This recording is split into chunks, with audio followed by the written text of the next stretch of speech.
तेरे बिन जीना है ऐसे। बेटी दामाद जी नहीं आए क्या? उनको आने में 1-1.5 घंटा है, अभी थोड़ी आएंगे। और तेरी सास और ननद? वो दोनों तो मार्केट गए। मेरी बात ध्यान से सुन, सारे काम ना घर के तू मत किया कर, समझी ना। अपनी ननद से भी काम करवाया कर। सास का तो बिल्कुल भी कहना नहीं मानना, समझी ना। उसको भी काम पे लगाया कर। दामाद जी का कहना मानना है, लेकिन इतना भी नहीं मानना, कल को वो सिर पे चढ़ जाएगा और तेरे को घर की नौकरानी बना के रखेगा, नौकरानी। सारे घर के काम सुबह शाम तक मैं ही करती हूँ सिर्फ। वही तो मैं कह रहा हूँ। मेरी बात ना ध्यान से सुन, दामाद जी को बोल दियो कि मैं आपके यहाँ पे 1 साल तक काम करूंगी और रहूंगी। 1 साल के बाद इस घर का चूल्हा चौका ना अलग हो जाना चाहिए, और अपनी सास और ननद का, उनका तो बिल्कुल भी कोई काम नहीं करना है। ठीक है पापा। ओ खुदा बता दे क्या लगी। दामाद जी आ गए। नमस्ते पापा जी। नमस्ते बेटा, कैसे हो? चेतना, कॉफी। तो बस इश्क है। ले आगे दामाद जी, और चुपचाप जाके अपने कमरे में चले गए। ये भी नहीं कहा कि मेरी बीवी सुबह से काम कर रही होगी, इसका हाथ ही बढ़ा दूं मैं।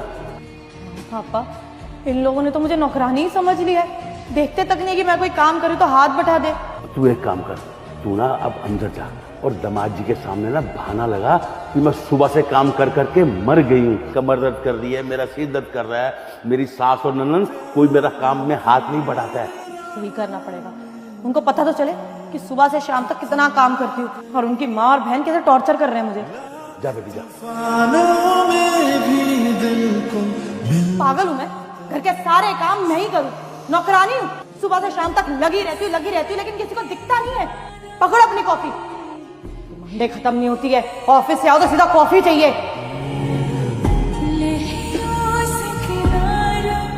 थोड़ी बहुत बात अपने पापा की सुन भी लिया करो। कितनी मेहनत से तुम्हें बोल रहे थे, कितना टाइम लगाया उन्होंने तुम्हें समझाने में। सुन लेती अगर उनकी बातें सही होती तो, लेकिन वो घर तोड़ने की बात कर रहे हैं। और मेरा घर, मुझे पता है कि मेरा घर और मेरा परिवार कैसे चलाना है। मुझे पता है मेरा पति कैसे खुश रहेगा, मेरा ससुराल कैसे खुश रहेगा। अब मैं अगर अपने मम्मी पापा की सुनने लगी ना तो घर तो पक्का ही टूटेगा। वैसे बाय बोल के आऊँ, या आप तो मेरी बाय भी नहीं सुनेंगे? चलो मैं पापा के लिए खाना बना देती हूँ, अभी उनको जाना है। ठीक है बेटा, अच्छा मैं चलता हूँ। औरत का घर तोड़ना और जोड़ना सिर्फ औरत के हाथ में होता है, और शादी के बाद उसका असली घर सिर्फ ससुराल होता है।